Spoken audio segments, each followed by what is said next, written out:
वंदे मातरम। खबर उत्तराखंड आप देख रहे हैं, साथ आपके मैं हूं मनीषा शर्मा। देहरादून से बड़ी जानकारी आ रही है, वो आपको दे दें। सीएम पुष्कर सिंह धामी ने ऑनलाइन पोर्टल का शुभारंभ किया है और अब मुख्यमंत्री को लिखे हर पत्र का हिसाब किताब होगा। पोर्टल को सीएम हेल्पलाइन 1905 के साथ इंटीग्रेट किया गया है। जन समस्याओं और शिकायतों का त्वरित समाधान होगा, निस्तारण होगा। 1 महीने में मुख्य सचिव और 3 महीने में सीएम के स्तर पर समीक्षा की जाएगी। ई ऑफिस प्रणाली को मजबूत करने के लिए सीएम पुष्कर सिंह धामी ने निर्देश भी दिए हैं और मुख्यमंत्री पुष्कर सिंह धामी ने ये कहा कि प्रक्रियाओं के सरलीकरण के लिए विभागों द्वारा अभी तक क्या कुछ कार्रवाई की गई है, इसकी जल्द समीक्षा की जाएगी। और आपको बताते चले कि इस ऑनलाइन पोर्टल का शुभारंभ सीएम पुष्कर सिंह धामी ने किया है। योगेश सेमवाल हमारे संवाददाता ऑनलाइन पर हमारे साथ जुड़े हुए, सीधा उन्हीं का रुख करते हैं। योगेश, ई ऑफिस प्रणाली को मजबूत करने के लिए सीएम पुष्कर सिंह धामी की तरफ से ये एक बड़ी अच्छी पहल मानी जाए, क्योंकि अब ऑनलाइन पोर्टल लॉन्च किया गया है जिस पर अब हर कोई व्यक्ति उत्तराखंड का वो ऑनलाइन माध्यम से अपनी शिकायत दे सकता है।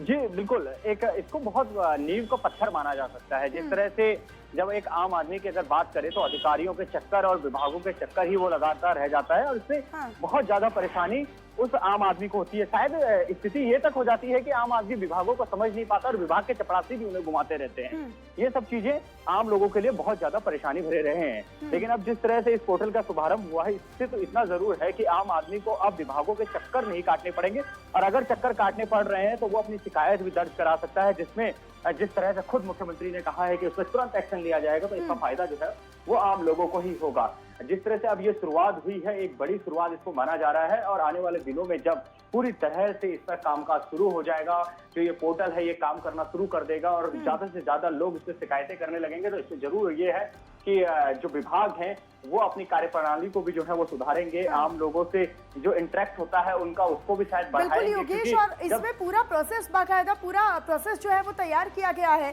1 महीने में मुख्य सचिव और बल्कि 3 महीने में सीएम के स्तर पर समीक्षा की जाएगी शिकायतों की, उसके बाद त्वरित समाधान की जो प्रक्रिया है वो की जाएगी।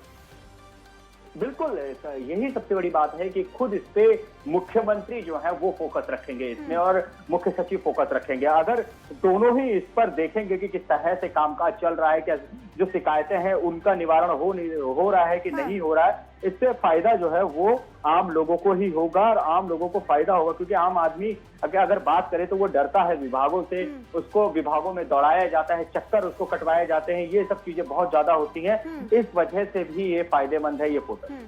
ठीक योगेश, आगे भी आपसे जानकारी लेते रहेंगे। बहरहाल बहुत बहुत धन्यवाद आपका इस तमाम जानकारी के लिए। और देहरादून से एक और बड़ी खबर आपको बताएं, रावल भीमा शंकर लिंग से सीएम पुष्कर सिंह धामी ने मुलाकात की है। केदारनाथ धाम के रावल हैं भीमा शंकर लिंग और सीएम पुष्कर सिंह धामी ने भीमा शंकर लिंग का आशीर्वाद लिया। उत्तराखंड के कैबिनेट मंत्री गणेश जोशी भी इस दौरान मौजूद रहे। तो सीएम पुष्कर सिंह धामी आशीर्वाद लेने के लिए पहुंचे। आपको बताते चले कि सीएम पुष्कर सिंह धामी ने भीमा शंकर लिंग से मुलाकात की, उनका आशीर्वाद लिया। दोनों की मुलाकात की तस्वीरें आप देखिए। आशीर्वाद लेते सीएम पुष्कर सिंह धामी नजर आ रही हैं। तो भीमा शंकर लिंग का आशीर्वाद आज मुख्यमंत्री पुष्कर सिंह धामी के द्वारा लिया गया। उत्तराखंड के कैबिनेट मंत्री गणेश जोशी भी साथ में नजर आ रहे हैं तस्वीरों में। तो रावल भीमा शंकर लिंग से सीएम पुष्कर सिंह धामी ने मुलाकात की, उनके साथ उत्तराखंड के कैबिनेट मंत्री गणेश जोशी भी साथ में मौजूद रहे।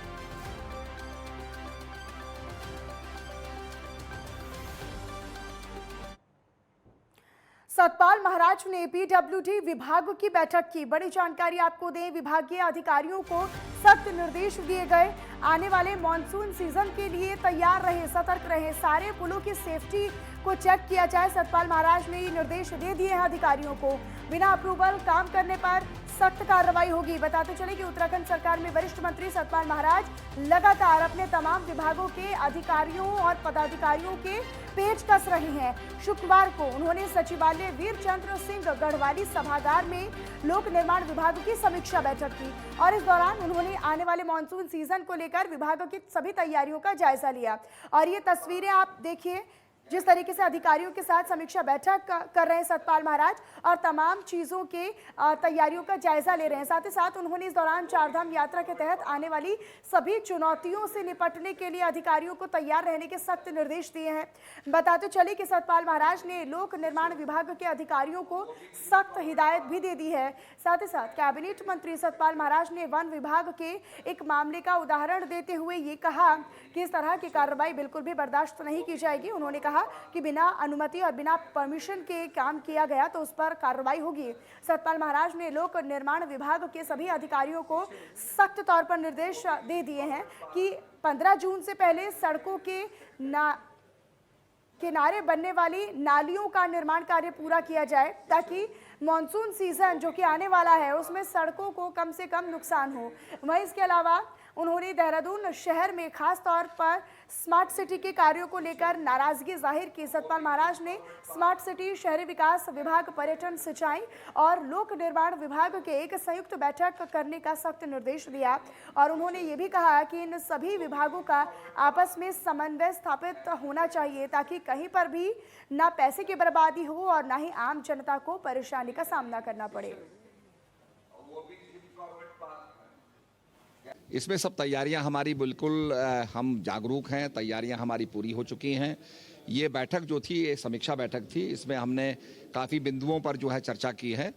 खासकर जो हमारे डिपार्टमेंट्स के अंदर जो रिक्त पद हैं उनको भरने के आदेश दे दिए गए हैं तत्काल उसमें जो है भर्ती की जाए और लोगों को भरा जाए जिससे कि काम में रुकावट ना हो। इसके साथ साथ जो हमारे क्षतिग्रस्त मार्ग हैं उन पर पुल और परिसंपत्तियों के पुनर्निर्माण के कार्य जो है उनमें तेजी लाई जाए। इसके साथ साथ सेफ्टी ऑडिट, जो हमारे ब्रिजेस होते हैं और उनके नीचे खनन हो जाता है और ब्रिजेस कोलैप्स कर जाते हैं तो उनका सेफ्टी ऑडिट के लिए हमने आदेश दिए हैं कि सेफ्टी ऑडिट होना चाहिए। काफ़ी ब्रिजेस हमारे पहाड़ों में हैं तो ये सुनिश्चित देखा जाए कि पानी का कोई फोर्स या पानी का कोई वेग उनको काट नहीं रहा है।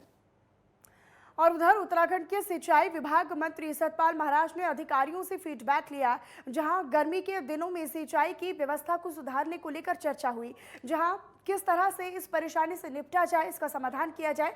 साथ ही साथ ये भी दिशा निर्देश दिए गए कि सिंचाई विभाग से जुड़े जितने भी अफसर हैं, अधिकारी हैं, वो अपनी रिस्पॉन्सिबिलिटी के साथ काम करें। साथ ही साथ अपना फ़ोन बंद ना करें, सभी का फ़ोन उठाएं।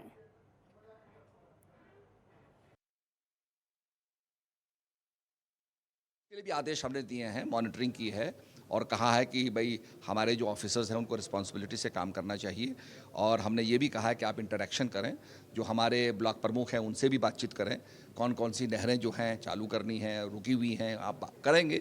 तो मैंने कहा जब आप उनसे संपर्क करेंगे तो हमें पंचायती राज से भी फीडबैक मिलेगा कि भाई हमारी गूलें, हमारी नालियाँ सब चालू हैं और सिंचाई हो रही है। सूर्यधार को लेकर मैं नाराज़ हुआ क्योंकि भाई उसके अंदर जो है आपने 7 मीटर से 10 मीटर बिना परमिशन के, बिना किसी सैंक्शन के आपने बढ़ा दिया है। ये बड़ा चिंता का विषय है। तो मैंने सभी अधिकारियों से ऐसी पुनरावृत्ति नहीं होनी चाहिए और ये एक हम अपने आप में बहुत दुखद है कि इस प्रकार से हाँ कार्रवाई हम कर ही रहे हैं, कार्रवाई तो हम करेंगे निश्चित रूप में, बख्शे नहीं जाएंगे, दोषी बख्शे नहीं जाएंगे। और उधर 3 मई से शुरू होने जा रही चारधाम यात्रा को लेकर प्रदेश सरकार ने अपनी तैयारियों को और तेज कर दिया है। साथ ही साथ अब जब देश भर में कोविड-19 के मामले लगातार बढ़ते हुए सामने आ रही हैं तो इसको लेकर भी सरकार सख्त नजर आ रही है और जल्द ही चारधाम यात्रा को लेकर कोविड-19 की नई गाइडलाइंस जारी हो सकती हैं। दूसरी तरफ पर्यटन, धर्म और संस्कृति मंत्री सतपाल महाराज ने ये बताया कि हम चारधाम यात्रा को लेकर पूरी तरीके से तैयार हैं। सतपाल महाराज ने ये भी आगे कहा कि जो कैपेसिटी होगी उसी के मुताबिक लोगों को चारधाम यात्रा में भेजा जाएगा। नहीं, चारधाम में इस समय जो है पूरी हैवी बुकिंग है और हम इस समय आंकलन कर रहे हैं। जो कैरिंग कैपेसिटी होगी उसके मुताबिक ही जाना पड़ेगा। थोड़ा सा आपको यहाँ ऋषिकेश में, हरिद्वार में विश्राम भी करना पड़ सकता है क्योंकि कैरिंग कैपेसिटी से ज़्यादा हम लोगों को वहाँ संभाल नहीं पाएंगे।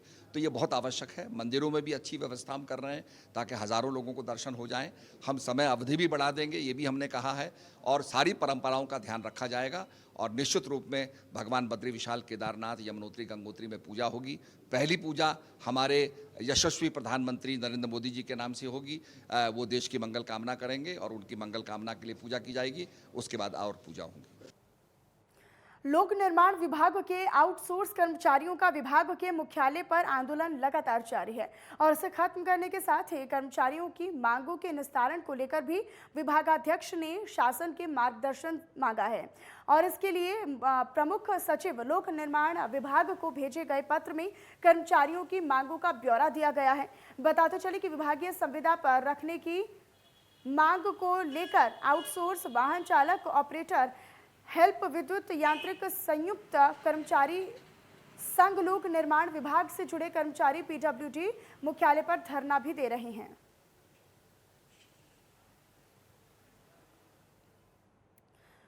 यहां पर फिलहाल रुक रहे एक छोटे से ब्रेक के लिए, लेकिन आप बने रहिएगा नेटवर्क 10 के साथ।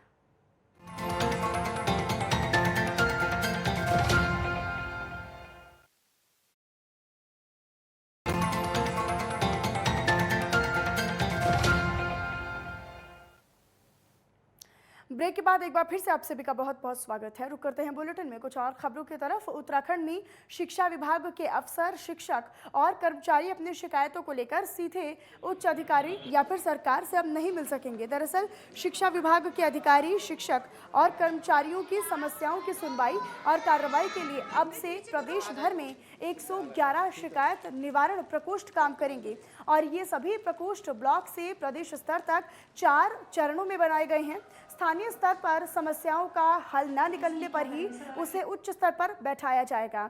डीजे शिक्षा बंशीधर तिवारी ने ये शिकायत प्रकोष्ठ के गठन के आदेश दिए हैं। विभाग के कार्मिकों को अब सिर्फ और सिर्फ इन्हीं प्रकोष्ठ में अपने मुद्दे रखने होंगे। साथ ही साथ अगर शिकायत को आला अफसरों या फिर सरकार के सामने रखा जाना जरूरी है तो इसके लिए पहले अनुमति लेना जरूरी होगा।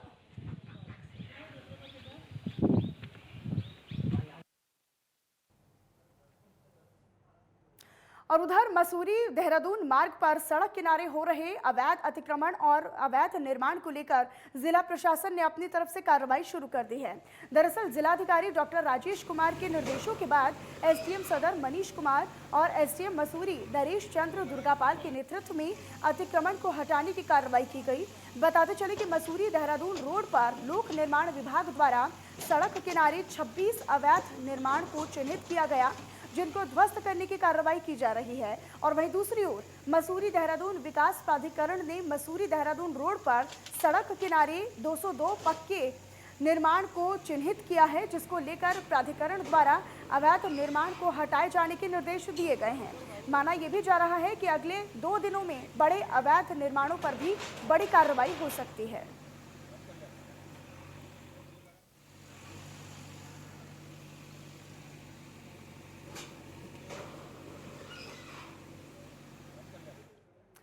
अल्मोड़ा जिले के विकासखंड सल्ट के ग्राम पंचायत झड़गांव में सहायक कृषि अधिकारी रमेश चंद्र जोशी के नेतृत्व में प्रशिक्षण गोष्ठी आयोजित की गई। इसमें किसानों को कृषि के बारे में जागरूक किया गया, जिसमें खरीफ फसलों में मडुआ, धान, गोहत और भट्ट जैसी फसलों की उपलब्धता और अनुदान, कृषि पंजीकरण, कृषि विकास योजना, फसल बीमा, किसान सम्मान निधि योजना, कृषि विकास योजना, किसान क्रेडिट कार्ड योजनाओं आदि के बारे में जानकारी दी गई।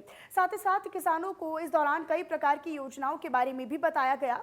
दरअसल किसानों को फसलों में लगने वाली बीमारियों की रोकथाम की जानकारी भी इसके दौरान दी गई और इन योजनाओं का लाभ लेने के लिए कहा। बताते चले कि किसानों को खेती करने के लिए प्रेरित किया गया और इस खास मौके पर सहायक कृषि अधिकारी रमेश चंद्र जोशी, ग्राम प्रधान महेश भारद्वाज, शाखा प्रबंधक अल्मोड़ा जिला सहकारी बैंक मौलिखाल हरीश चंद्र तिवारी के साथ कई ग्रामीण भी मौजूद रहे।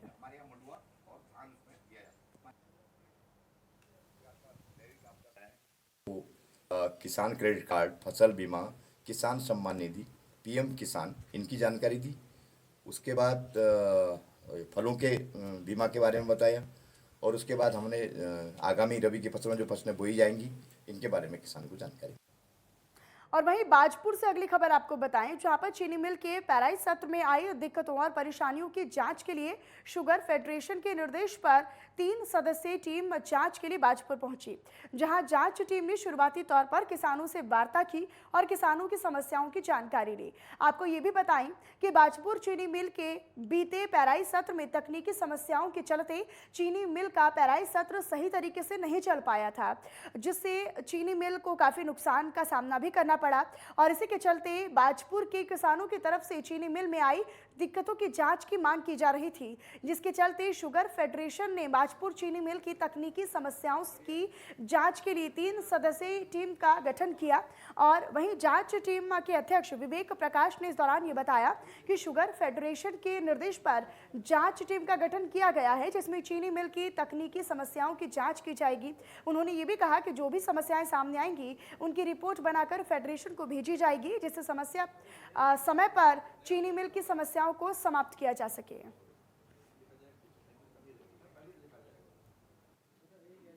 शुगर फेडरेशन ने जो साल जो बाजपुर शुगर फैक्ट्री है काफी काफ़ी रही है और उन्हें चल पाने के कारणों के लिए जांच के लिए एक कमेटी बनाई है, जिसका मैं अध्यक्ष हूँ। और कमेटी मेरे साथ जो है ट्यूबाला के सीनियर साहब हैं और चीफ केमिस्ट साहब हैं पीछा के, तो तीनों कमेटी बनी है और जांच करेंगे कि किस कारण से फैक्ट्री जो है निकल पाई है, कमी कहाँ लग गई है और क्या क्या उसमें समस्या प्रॉब्लम्स आई हैं, उनका लिस्टिंग की जाएगी और उनको जो है रिपोर्ट दी जाएगी फेडरेशन को और एमडी साहब को, और फिर इसके बाद जो भी इसमें सुधार होगा सुधार किया जाएगा।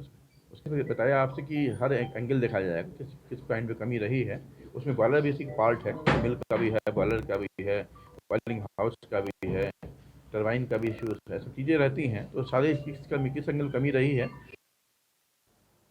बाजपुर से अगली खबर आपको बताएं, जहां पर तहसील प्रशासन ने तालाबों की सफाई को लेकर जेसीबी की मदद से खुदाई करवाई है और इस दौरान उन्होंने तालाब की खुदाई के बाद सौंदर्यकरण जल्द कराए जाने की बात कही। आपको ये भी बताएं कि जिलाधिकारी के निर्देश पर तालाबों को पुरानी स्थिति में लाने के लिए स्थानीय प्रशासन लगातार काम करता नजर आ रहा है और इसी के चलते बाजपुर के ग्राम बासखेड़ा में तहसीलदार राजेंद्र सनवाल ने राजस्व विभाग की टीम के साथ जेसीबी की मदद से तालाबों की खुदाई कराई। इस दौरान तहसीलदार राजेंद्र सनवाल ने यह भी बताया कि तालाबों से अतिक्रमण हटाने और तालाबों की साफ सफाई कराने के लिए उच्च अधिकारियों से निर्देश प्राप्त हुआ है और इसके चलते ही तालाबों की खुदाई कराई जा रही है। साथ ही साथ उन्होंने ये भी जानकारी देते हुए कहा कि ब्लॉक के माध्यम से तालाब का सौंदर्यकरण कराया जाएगा। उन्होंने ये भी कहा कि बाजपुर में करीब 51 तालाब हैं, जिनमें से 5 तालाबों की खुदाई करवाई जा चुकी है। अधिकारी के निर्देश के क्रम में तालाब जो हमारे सरकारी अभिलेखों में दर्ज हैं, इनको अतिक्रमण मुक्त करा रहे हैं और इनकी खुदाई करवा रहे हैं और इसका फिर सौंदर्यीकरण विकास खंड के माध्यम से किया जाएगा। तहसील बाजपुर में हमारे चकबंदी और उसमें लगा के 51 तालाब हैं। अभी तक हम लोगों ने 4-5 तालाबों को खुदवा दिया गया है। आज पूरा दिन इसी में लगेंगे हम लोग खुदवाने में। अतिक्रमण वाले में तो फिर हाईकोर्ट में है, कुछ सुल्तानपुर पट्टी वाला मामला है, वो तो हाईकोर्ट में चल रहा है, वो तो फिलहाल पेंडिंग है। और वहीं थराली विकास खंड की पहली बैठक ब्लॉक सभागार थराली में संपन्न हुई, जहां थराली विकास खंड के प्रधानों और क्षेत्र पंचायत सदस्यों ने संबंधित विभागों के सम्मुख अपने क्षेत्र की मूलभूत समस्याओं को रखा। वहीं इस बैठक में मुख्य तौर पर सड़कों के निर्माण, क्षतिग्रस्त सड़कों की मरम्मत और स्वास्थ्य संबंधित समस्याओं पर चर्चा हुई। वहीं दूसरी ओर लोक निर्माण विभाग के अधिकारियों की तरफ से समस्याओं से जुड़े सवालों का सही और संतोषजनक जवाब न दिए जाने और बैठक में एनपीसीसी सड़क कार्यदायी संस्था के किसी भी अधिकारी के बैठक में न पहुंचने पर सदन के सदस्यों ने हंगामा भी शुरू किया। देखो, आज बहुत लंबे अंतराल के बाद यहाँ पर हमारी बैठक हुई है और इस क्षेत्र पंचायत थराली की बैठक में मैंने ये देखा है कि एक तो सबसे बड़ी जो विषय मेरे संज्ञान में आया है, एक तो यहाँ पर अधिकारी उपस्थित नहीं हुए हैं। अब लोग जो बात अपनी रख रहे हैं, जो समस्या अपनी रख रहे हैं, सदन जिस बात की अपेक्षा करता है, विभाग उसका प्रत्युत्तर देने में कहीं ना कहीं इस वजह से मैं समझता हूं कि वो जवाब नहीं दे पा रहे हैं, क्योंकि उनके पास जानकारी नहीं है। और वहीं कोरोना काल के बाद चारधाम यात्रा शुरू होने में अब कुछ ही दिन बाकी बचे हैं। चारधाम यात्रा को सफल बनाने के लिए उत्तराखंड सरकार लगातार प्रयास कर रही है और सरकार यात्रा को लेकर कोई भी कोताही या फिर लापरवाही नहीं बरतना चाहती, जिसके लिए उत्तराखंड में आने वाले श्रद्धालुओं और यात्रियों को किसी भी तरह की कोई समस्या का सामना ना करना पड़े। चारधाम यात्रा के लिए आने वाले परिवहन विभाग की तरफ से वाहनों के लिए ऑनलाइन ग्रीन कार्ड का रजिस्ट्रेशन किया जा रहा है। केवल सुरक्षित यात्रा वाहन ही चारधाम यात्रा के लिए भेजे जाएंगे। जिन वाहनों के ग्रीन कार्ड बने होंगे वही केवल चारधाम यात्रा के लिए सुरक्षित माने जाएंगे।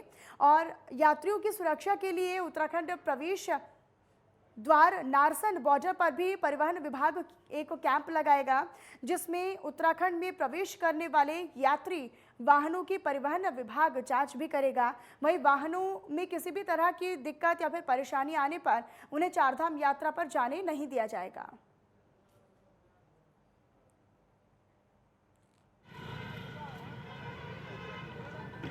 हम रोड की आए हुए हैं अपनी गाड़ी लेके। यहाँ ग्रीन कार्ड बनाने में कोई असुविधा नहीं है, बड़ी सहूलियत से। बाकी गाड़ी पूरी मुकम्मल होनी चाहिए, गाड़ी में पूरा काम सही होना चाहिए।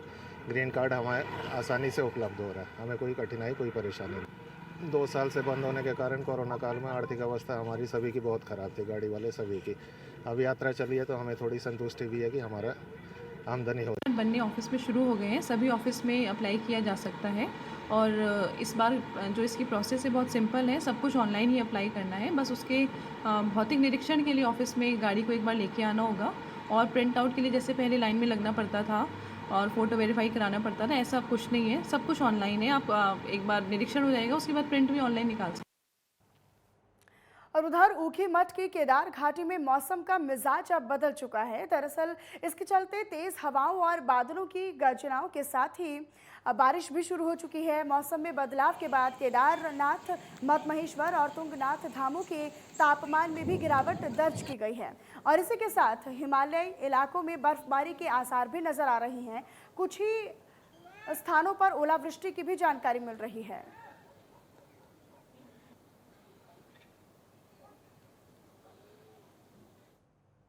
ईद के त्योहार को लेकर मंगलौर पुलिस काफी सतर्क और एक्टिव नजर आ रही है और किसी भी अप्रिय घटना को लेकर पुलिस प्रशासन पूरी तरीके से मुस्तैद नजर आ रहा है।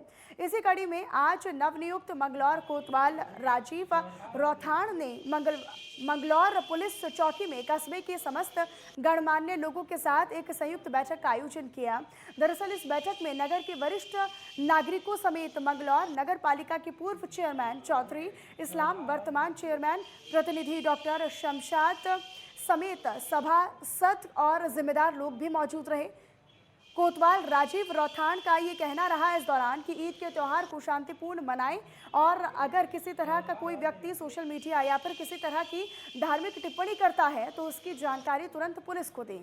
वहीं उन्होंने 2 पहिया वाहन चलाने वालों से भी अपील की है और कहा कि बिना हेलमेट के वाहन ना चलाएं और 2 से अधिक लोग एक वाहन पर सवारी ना करें। साथ जो है कस्बा चौकी लड्डौर बाजार में ये जो आगामी ईद को लेकर बैठक ली गई थी, इसके संबंध में मौजूद व्यक्तियों सम्मान व्यक्ति उसको बुला के बात की वार्ता की गई थी। कोई फिलहाल जो है कोई उनके द्वारा कोई परेशानी या कोई ऐसी कोई बात बताई नहीं गई है और उनको बताया गया, हिदायत दी गई है कि जो है अपने परिवारजनों को या अपने बड़े बच्चों को इस चीज़ का वो ध्यान रखें, कोई सोशल मीडिया पर कोई ऐसी चीज़ ना जारी करे जिससे आपसी जो है व्यवस्था फैले और यदि कोई ऐसा करेगा तो उसके खिलाफ कार्रवाई की जाए। और चलिए फिलहाल इस बुलेटिन में इतना ही। आप बने रहिएगा नेटवर्क 10 के साथ। जय हिंद।